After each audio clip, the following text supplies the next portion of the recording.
reencontro um ano depois de chacoalharem o planeta com revelações que expuseram os maiores segredos do sistema de espionagem dos americanos e seus aliados. Desta vez num quarto de hotel em Moscou, a milhares de quilômetros de Hong Kong, onde o ex-agente da NSA, a Agência de Segurança Nacional dos Estados Unidos, Edward Snowden, entregou ainda não se sabe quantos documentos ultra-secretos para o jornalista Glenn Greenwald, americano radicado no Brasil, e para a documentarista, também americana, Laura Poitras. You know, it was so good to see them again. They've walked through hell and back to report this story, and you know, they've really been put under a microscope, put under scrutiny by all the most powerful governments in the world. And I think they stayed on the right side of the line. They worked to minimize harm, and they worked to maximize public gains again and again and again. And you can tell when I give them a hug, I see that they understand that, you know, they have gone through probably one of the hardest years of their lives. And they've come out on the other side with their heads held high. Os documentos, publicados principalmente pelo jornal inglês The Guardian, pela TV Globo e pelo americano Washington Post, revelaram que os americanos monitoram bilhões de pessoas no planeta, registrando a chamada metadata. Quem falou com quem, quando, por quanto tempo. Também registra todo o conteúdo de comunicações por e-mail, telefone ou redes sociais de vários países. Espionam empresas, a chinesa Huawei, de tecnologia de comunicação, a Gazprom, estatal russa de gás e petróleo, e a brasileira Petrobras. Até o Ministério das Minas e Energia do Brasil foi hackeado com a ajuda da espionagem do Canadá. Chefes de Estado têm suas conversas telefônicas e até mensagens de texto interceptadas. A presidente Dilma Rousseff foi um dos alvos. A chanceler alemã Angela Merkel também descobriu que suas ligações eram ouvidas e reagiu forte. O assunto foi parar na ONU. Embaraçou autoridades americanas, pegas no flagra, espionando aliados. E Snowden, que de Hong Kong tentava fugir para a América do Sul, foi parado no meio do caminho. O governo americano revogou seu passaporte.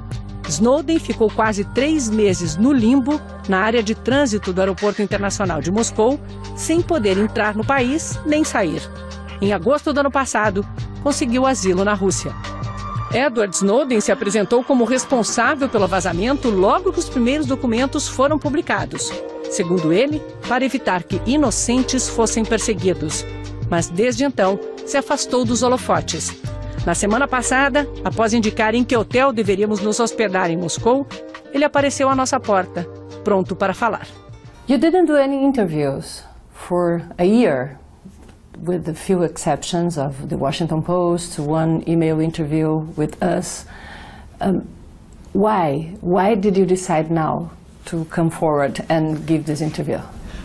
So for me, when the story broke, I didn't want to be a distraction. I didn't want people to look at me, to think about me, instead of thinking about the issues. The problem was the media in a number of countries was just, they're so fascinated with the people involved that they won't leave it alone no matter what. So people still talked about me, and I stayed away to try to discourage it, but it didn't work.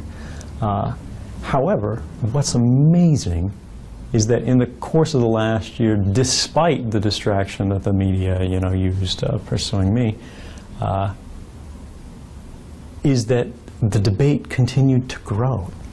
And because of that, I'm confident that today, now, nearly a year on from the initial revelations, I can talk about things, I can talk about how I feel, and it's not going to take away from the debate. It's no longer a distraction. I can't take anything away from that. So I feel it's safe for me to discuss my feelings.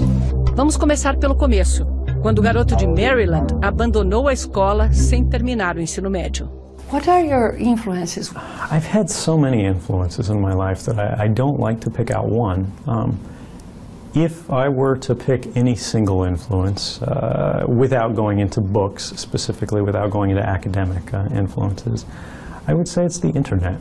I am a child of the internet. How about people, family, friends that influenced you?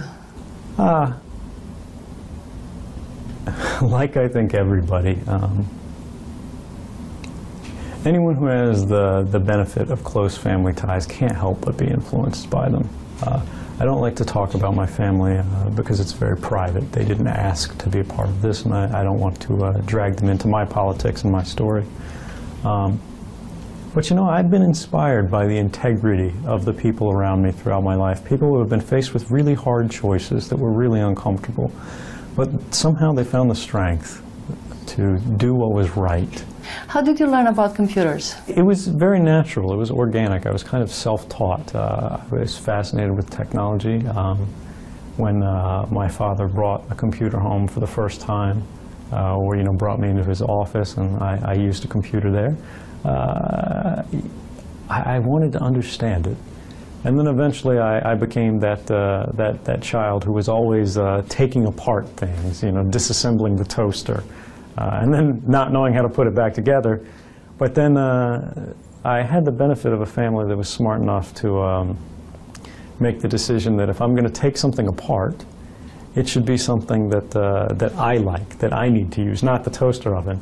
So when I take apart my video game, or whatever children are interested in, I can't use it until I figure out how to put it back together. And that was very helpful to me because it helped me begin to learn to understand things in a systematic way. After 9/11, you decided to join the armed forces and go to Iraq. What happened? So I didn't actually go to Iraq. I volunteered to do so because I believed in what the government was saying at the time, which was that the government of Iraq was creating weapons of mass destruction. They were planning to terrorize people around the world, chemical weapons, nuclear weapons, biological weapons. And that the leadership of Iraq was a dictator, and the people there were desperate for freedom. And I thought it was selfless, it was a noble thing to try to help free these oppressed people and to do some good for the world. When I got to the Army, there was an interesting political awakening because I saw that many people there were not interested in doing particular good for the world. They weren't necessarily interested in contribution. They were thinking about either the benefits of service or they were trying to fill some sort of macho image. What I can say is that there were plenty of good people in the military who I respected, and they were better built for service than I was because I had an injury and I didn't make it through training. And how did you start to work for the spying community? It was actually very shortly after I left the military. I applied for a position in the national security community as a security specialist. And because of that, I had to go through clearance, background investigations, and that allowed me to begin using my technical skills at a very high level. And this was without a college degree. This was without any normal track record of this behavior. And it was very valuable because it gave me a chance to see a larger world and contribute at a very high level. At which point you began to feel uncomfortable with the things you were seeing at work? You know, it was really sort of a gradual awakening because I've always been what I call a true believer in the value and decency of the United States and its traditions, our Constitution, our Bill of Rights, our protections for freedom of speech, freedom of association, the right to a fair trial, due process, face your accusers, self-defense, all of these things that have existed for hundreds of years. So it was very difficult for me to become skeptical that there were officials in our government that weren't really interested in our traditions, that weren't really interested in our values, so much as they were interested in the pursuit of power. So it took me many years and exposure to many different things to begin to go, are we really, as a government, trying to do everything in the least intrusive and most responsible way. It's been not that they were trying to be evil. It's not that there's some evil empire in the United States. These officials, they're so insulated from the public by boundaries of classification and secrecy and unaccountability, where they can make a mistake or they can commit some crime and never be asked to answer for it. It allows them to act without thinking. And when you're the most powerful organization in the world, that's a very dangerous thing. But one bad decision from the most powerful government official in the world can affect millions of lives, even billions. And because of that, we need to have very strict controls, and we need to have a very high standard of responsibility in the top officials of our governments. At which point did you decide to collect the documents and make them public? The point of no return for me was when I saw James Clapper in front of the American Congress. He's the Director of National Intelligence, the most senior sort of spy official in the United States. The man who I was working for, more or less, raised his hand and swear an oath to tell the truth to the Congress on TV in front of the American people. And he was asked the question, does the United States collect the communications or collect any kind of records at all, on millions or hundreds of millions of Americans? And he said no. But I knew that was a lie because I could see the systems that showed exactly that. What was amazing was that the congressman who asked the question also knew it was a lie. And all of the members of the committee that was questioning this official, they also knew it was a lie. But they didn't correct the record. They didn't ask him to amend his statement. They just let it sit. And that's that central point, where if our most senior officials aren't accountable, if they can lie, if they can abuse their power and not face any consequence, it encourages more of the same behavior. We get a less accountable government that becomes more and more dangerous, not just to individuals, not just to privacy, but to the concept of liberty, the concept of freedom. Because when we think about all the reporting of the last year, it's not about privacy, it's about liberty. To what extent should individuals be free? To what extent should we be able to call our friends, to talk to our girlfriend or our boyfriend, to ride the bus across town, to buy a book, to check out something at the library, to watch a movie, without that being recorded and watched? I think, and traditionally what we've always done, is required, if the government is going to intrude into an individual's private life, that they have to have some reason for it, that they go to the judge and they say, we need to watch this person. We think this person's involved in criminal activity. If we watch everyone in society all the time, if we watch every man, woman, and child from the time they're born until the time they die, if we create records of all of their activities, can they be said to be free? It has an effect on human behavior, because when we know we're being watched, we change what we do. Brasileiros são reconhecidos no mundo inteiro como aficionados de videogames. O que poucos sabem é que jogando online podem ser espionados. Even video games are watched by the NSA? Yeah, actually video games are specifically watched by the National Security Agency, by the British Intelligence Agency, and other intelligence agencies around the world, I'm sure. In the United States, they claimed that video games would be used as a method of communicating for terrorists or spies. But it's really crazy, I think, because video games are insecure methods of communication. There's no encryption, there's no protection. And these companies, the companies that run the video games, they typically log the conversations for abuse to see if people are saying bad things, if they're committing some fraud. So why would terrorists use it? Why would spies use it? It doesn't make sense. But yes, the NSA has been monitoring it regardless. There are stories in the newspaper about it. Some people say that collecting metadata is not that harmful because they are not watching the content, which we know now that is not true, that some of the content is collected and stored. What is so important about collecting metadata? What is so dangerous about it? The problem is, when you assign a detective to follow someone, it's very costly, it's very invasive, you violated this person's sense of privacy, but because it's so expensive, it's only used when it's absolutely necessary, when the government knows we have a very good reason to do this. Metadata makes it almost free. There's almost no cost associated with it. So what do? Metadata monitoring that happens on a mass scale, and today we monitor metadata around the world. It's pervasive global surveillance. Means the United States government and other intelligence agencies around the world have assigned private detectives to follow all of us, every citizen, every man, woman, and child, around in all of our daily activities, to write logs of those activities and put them in a bucket, even though they don't need them today, just in case they want to know what you did some other time. One thing that people ask very frequently is, how did a 29-year-old have access to all those classified documents? How did you access them? There's sort of been a misinformation occurring in the U.S. media that was then propagated by the international media, which was that I was some low-level employee and I didn't really have any understanding of these materials.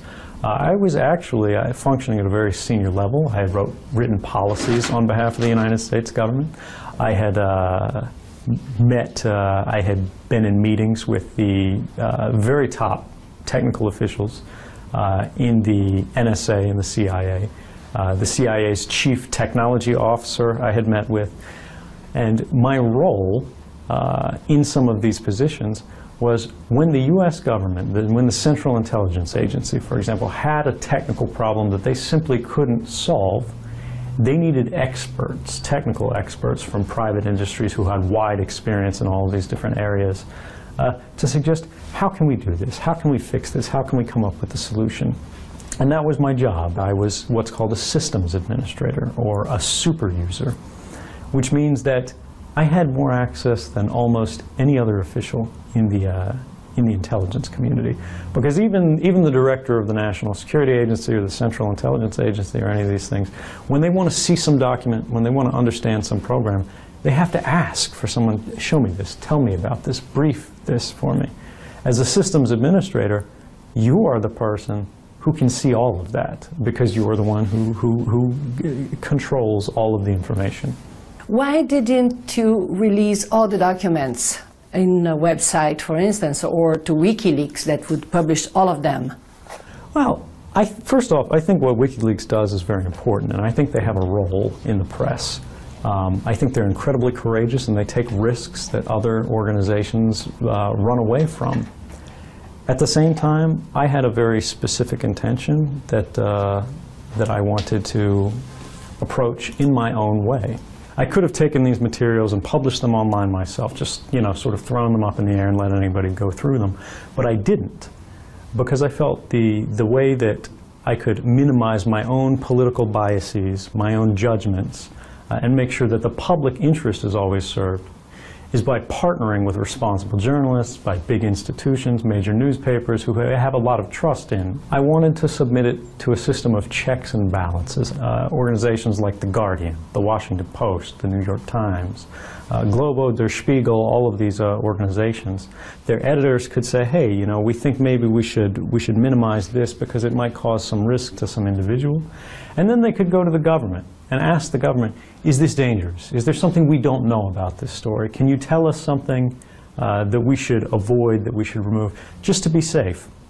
And by doing this, I can take myself out of the equation, make sure that I'm not making decisions for a whole country, for a whole government, for anything like that. And instead, we can let the free press do what it does best, which is help citizens become informed voters and think about the kind of societies that they want to live in. Did you read all those documents?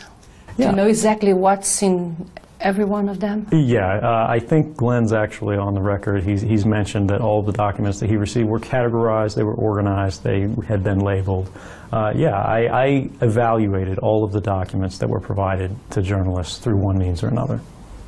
There's not a single week passed by this past year without a new document, a new revelation about the activities of the NSA and the Five Eyes. Is there still more to come? I'll leave the news to the journalists. Yeah, there definitely is a lot more to come. The system is unbelievably vast. Sorry about the Portuguese. Ainda tem mais revelações sobre o Brasil? Com certeza tem mais documentos que vai mostrar brasileiros e o mundo que os Estados Unidos está fazendo dentro do Brasil e também o Inglaterra e outros países também. This is a man who is in country where he has taken refuge. Do you think that it will come a time when you can go back to the US without being prosecuted for treason, which is what you would face today if you go back? I would really like to think so, but that's not a question I can answer. That's up to my government. There's no question that if I could choose anywhere in the world to be, I'd be at home in the United States with my family, working for my government, and doing everything I can to continue contributing to the society that I love so much. But the reality is that there's a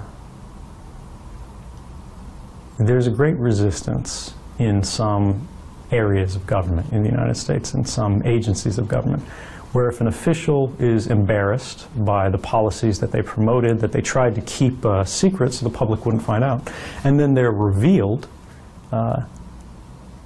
they can use their authorities to make things very uncomfortable for someone. Journalists have been asking the government again and again and again, can you show that anyone was hurt, that anyone was killed, that any lives were lost, that there was any harm or any danger caused by these disclosures? And they've never been able to show a single example, even though they've been asked again and again and again. But the political situation in regard to myself hasn't really changed. And I would like to hope that there will be a chance for a better public discussion about how we protect whistleblowers from the retaliation of government in the United States and other countries around the world. But until then, I'll have to wait. Under which conditions would you go back now? You have a lawyer trying to negotiate a deal with the American government so you can go back home.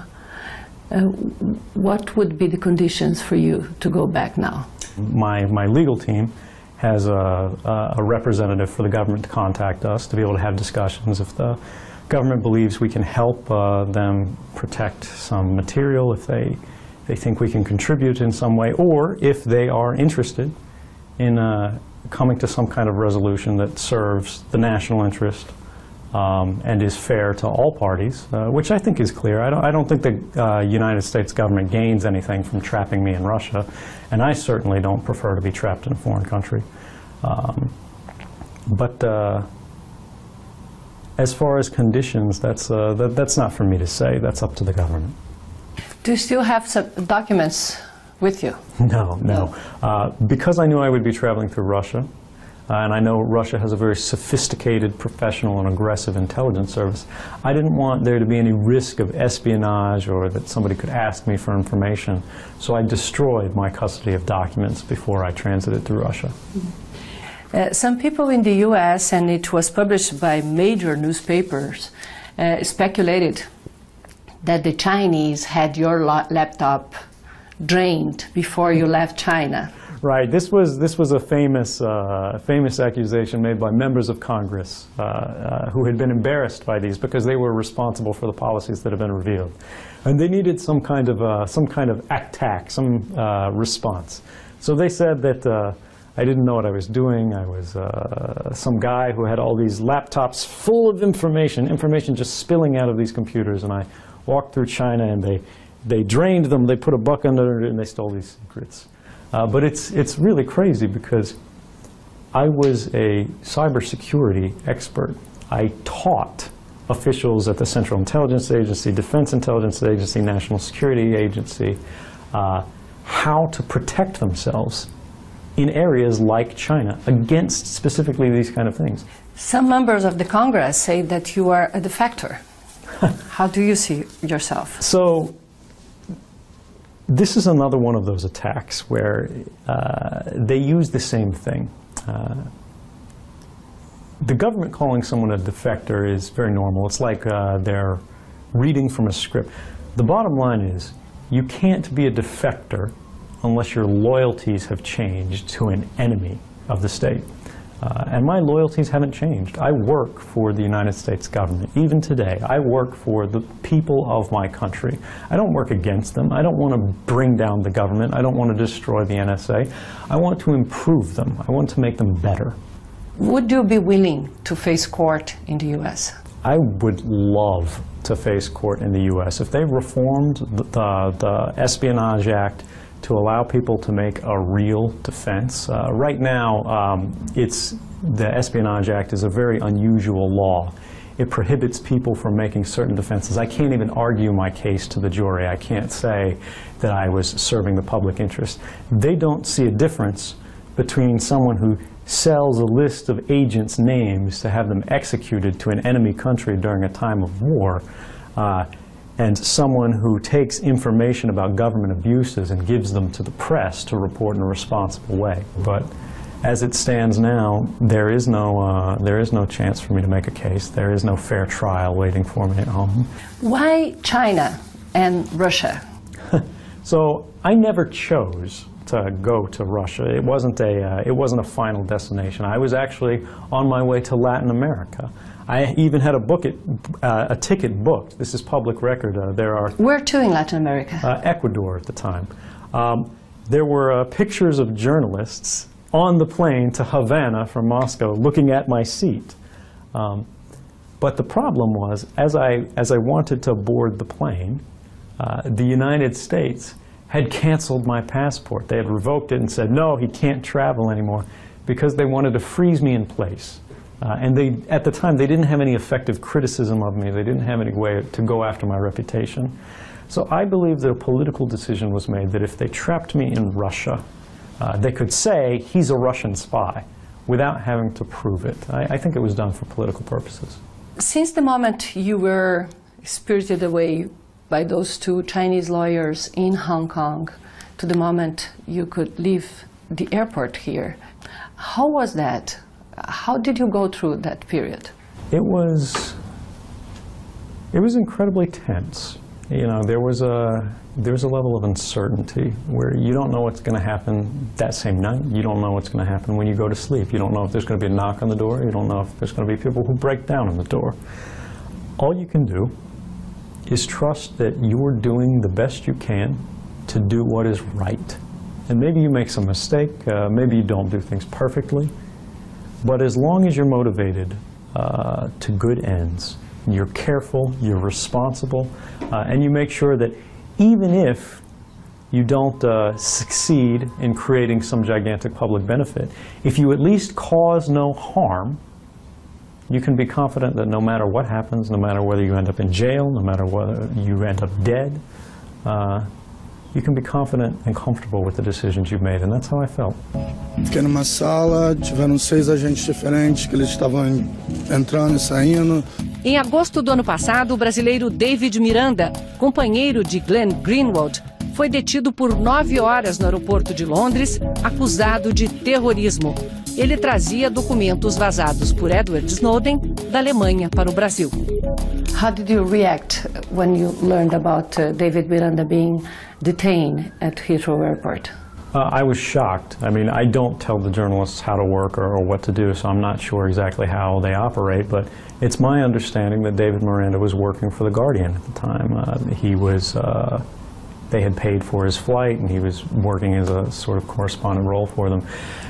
And for the British government to accuse someone working as a journalist of engaging in terrorism is a shocking claim. After being trapped at the airport with all this kind of pressure, you could relate to the situation, right? Well, I think he had a much tougher time than I did. Yeah, it's not knowing what's going to happen to you. Losing your sense of agency, losing your ability to determine your own future is a deeply intimidating thing. And the fact that he could remain so committed to his principles in a situation like that, I think says very good things about him. Was that the way you felt? Yeah. Well, wait, about him? About yourself. Oh. losing the ability of determining your future, to be the agent of your... Absolutely. When I went public in Hong Kong, I wrote a statement that said my intention was to ask the world for justice, and that's why I made these claims for asylum. When you take your future and you put it in someone else's hands like that, it's scary, because you have to believe in the goodness of people every day, at every hard decision, at every difficult point. How's your life here in Russia?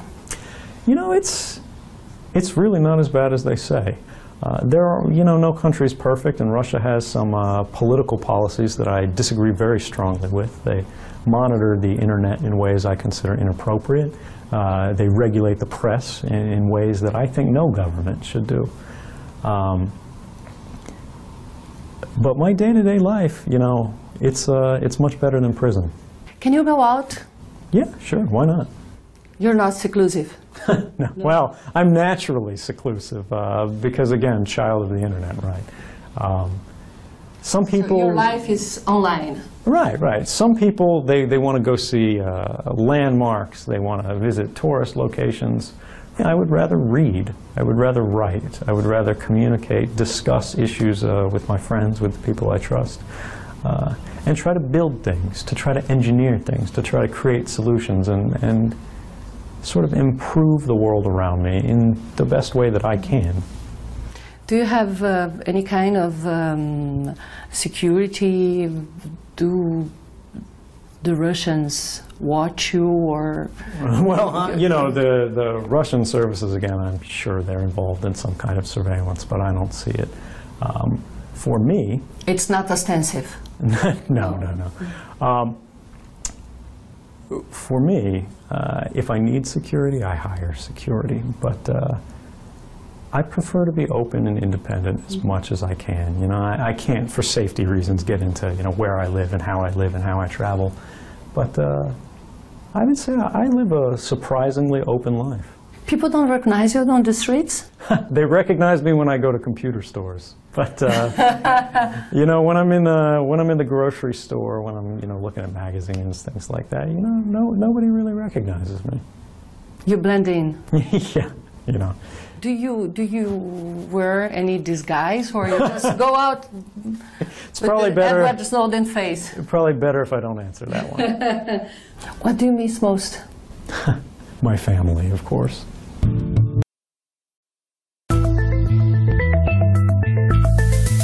Ainda este ano, Laura Poitras lança um documentário sobre a saga de Snowden. E Glenn Greenwald acaba de publicar simultaneamente em 25 países o livro Sem Lugar para se Esconder, no qual conta os bastidores das reportagens que ganharam os maiores prêmios de jornalismo este ano. Most journalists, they have to fight for months in order to have a source that will open up, that will give documents, a good story. And in this case, you had to insist for months for Glenn Greenwald to install an encryption program so he could have the documents. And you almost lost the opportunity of doing the breaking news of a lifetime. Yeah, you know, I think the reason why I like to tell this story, even though, you know, some people say, oh, it seems embarrassing for you to tell, is because it makes some important points. What the reality of what happened is, you know, he didn't contact me and say, hi, I'm Edward Snowden, I work at the NSA, I have, you know, many thousands of top secret documents I would like to give you, and then I just ignored him. What actually happened was that he was very afraid, in retrospect, for reasons that we now all understand were very valid, that if he were to speak to a journalist without it being very protected through encryption, there was a very good chance that the United States government would know that he was going to do what he did. And so he was very worried and basically unable to tell me anything about what it was that he wanted or what it was that he intended to do. All he was really saying was very vaguely, I have some things I want to talk to you about. And until he told me things that about him and what he had, I wasn't really making him a priority. And until I made him a priority, he couldn't really talk to me about what he is. So it really underscores that this surveillance that he has helped bring to light is not just a threat to privacy, and it's not just a threat to democracy, that it all takes place in secret, it's also a threat to journalism. So it worked out in the end. He was very persistent. He went to Laura Poitras, of course, who did have encryption, and then she involved me. But that difficulty, the reason I tell that story is to encourage journalists and everybody to use encryption, but also to show how dangerous of a world it is when the government can know everybody who's talking to everybody else. If I could follow up on that, I would say one of the most important things for me about that situation is that it's a case study of how encryption is so important but also so difficult to use. Nobody's communications are going to be secure, whether they live in Brazil, whether they live in the United States or anywhere else, unless we all have access to these tools and they're invisible to us. Without you having to install programs, without you having to learn all these things, but it happens by default, without anybody making special steps, because people naturally, we can't be bothered. Were you frustrated when he didn't install the encryption program? I think it's fair to say yes. I mean, I tried several times, several ways. But I also expected that was a possibility. I mean, it's a big ask, and it's reasonable. Everybody expects journalists to, have priorities. They're busy people. They've got stories they're working on. And if you're just some guy saying, "Hey, I've got something you need to know, but I need you to do this really complex, difficult thing," it's understandable. Documentos vazados por Snowden e mostrados pela TV Globo tiveram grande impacto no Brasil. Were you able to follow those stories from here? I was, and I was fascinated by them and the reaction to them. It's amazing that in every country in the world, people highly value privacy. Nobody wants to be spied on. We feel the sense of violation. And when we think about it objectively, we go, what were you hoping to find? There's really no explanation, no justification for the U.S. to be spying on Brazilian oil companies. Why does, the American president want to read Dilma Rousseff's emails? What's the benefit? What's the gain? Now, there has been some argument from the president of the United States saying that he was unaware of these programs, and to some extent that may be true. He has also agreed with me that these programs are not helpful, that they don't have any value, that they haven't saved any lives, they haven't promoted the interests of the United States, and for that reason he ended them. He said, no, why are we spying on these people? Just stop, it's not helpful. Were you able to watch President Dilma's speech at the UN? I was inspired by that speech. It was incredible because the Brazilian president was the first president, I think, that took a very strong leadership role on saying, we have a right to be left alone, we have a right to speak, we have a right to communicate, we have a right to associate freely without being monitored, without being watched. And these are not civic rights, these are not national rights, these are human rights. The progress that we've seen in Brazil with the passage of bills like Marco Civil are extraordinary, but they're only the beginning. They don't go far enough. We can't just give speeches, we can't just pass national laws, we can't just make small changes. We have to create an international standard through which our rights are respected, they're codified in law, and they're enforced through the standards of our technology. How do you think that we as individuals and society, as a community, can protect ourselves against this? So one of the biggest solutions to this is technical. We need governments to invest in education and research in mathematics, in technology, that will allow us to secure communications, not just in some city, not just for some service, but for the entire world. And the way we do that is through advances in technology and the standards that are used to secure them, the standards that we all agree to communicate by. Because Brazil could pass the best law in the world for protecting their citizens' privacy, but as soon as a Brazilian citizen's emails leaves the borders of Brazil and goes to another country, that country has the choice of going, oh, do I follow this law, do I not follow this law? nobody will know. If we enforce our values through technology, that problem is solved. Every now and then, American press says that you would offer Brazil information in exchange for asylum. Is that an offer on the table? Absolutely not. I could not be more clear. First off, I don't have any documents to offer. Secondly, even if I did, I would never trade secret information or cooperate with some government in exchange for asylum. Asylum has to be granted on humanitarian grounds. It has to be granted to protect political rights or the right to safety. This whole topic about sort of negotiating for asylum, I think, is improper.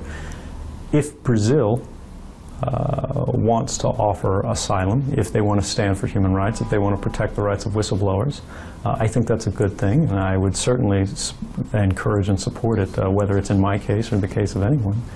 But I would never engage in any kind of sort of deal or quid pro quo exchange. It's been a year since the first revelation, and very soon it's going to be a year since your asylum here was granted. What's next when it expires? My asylum does end, I believe, the very beginning of August, and I still do need to receive permanent asylum. And if Brazil, and the petition and the efforts there, results in the government offering asylum or some other kind of permanent status, I would be more than happy to accept it. More than 1.2 million people signed the petition asking President Dilma to give you asylum. Would you like to live in Brazil? I would love to live in Brazil. I think Brazil has a great reputation. They're a growing country. They're rapidly developing, not just economically, but in so many new ways with science and technology and culture. Even their gaming culture, you know, online. Brazilian gamers on the internet are recognized by people around the world. Even their in-jokes, their cliches. Brazil is a country that I would love to go, and I would love to live in Brazil. And you know, if 1.2 million Brazilians would like to invite me, I would definitely welcome their invitation and be happy to accept it. And in fact, I already sent a petition to the Brazilian government requesting asylum. So if they chose to offer it, I would definitely accept. So you did send the request? Absolutely, yeah. Back when I was in the airport, I sent requests to countries around the world. Brazil was one of them. It was a formal request. But the Brazilian diplomacy said they never got a request. That's news to me. It could be maybe there's some procedure they say wasn't followed. Many countries have said that you have to be in their national territory to apply for asylum. Maybe they've done that. Maybe that's something for people to follow up on. You know, tens of thousands of NSA's employees, people working for national security, for the spy agencies in the U.S. Do you feel like you're a divergent? No, actually, I think the people who work for the NSA, the people who work for all of these different organizations, they're good people trying to do good things in a hard time with a lot of morally gray choices. The problem is not the people at the working level. The problem are not the rank and file employees. The problem are the senior officials who are setting policies, and they're making bad decisions, they're making bad policies, and they're creating unlawful programs that they know can't be defended. So they use secrecy to protect themselves from embarrassment and accountability rather than to protect the nation from any kind of real threat. And that's a critical problem that we need to reform, but I know for a fact there are other employees around the intelligence community in the United States who were deeply concerned and unsettled and troubled by the same programs I was, because anybody who looks at these programs, regardless of whether you work for the NSA or whether you work for NBC, can see that these go too far. There's a line between what is necessary and appropriate and what we're doing simply because we can. And the President himself has said the time in which we do things because we can is over. Just because we can do something doesn't mean we should, and I agree with that. Do you think that the way the NSA operates is really helpful to fight terrorism? It's not. And efficient? It's definitely not efficient, and it's definitely not effective, and you don't have to trust me to say that. The first court in the United States to ever review this program in the open found that these programs had never stopped a single attack or saved a single life in the United States from any kind of imminent terrorist attack. They also said it was Orwellian in its scope and violated the rights of everyone in the country. The president commissioned 2 independent White House investigations with full access to classified information to look at everything the NSA had done with these programs and to see was there any unique value that justified continuing these programs, and they said there was not, and the program should be ended. One of those investigations said the program had no basis in law at all and never should have been begun.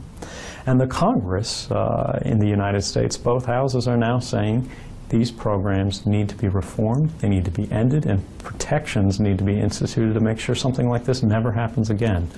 I think that's an incredible statement, an incredible rejection of the fact that these programs are necessary and appropriate for defending terrorism, because if they were, would all 3 branches of the American government be saying we need to end them?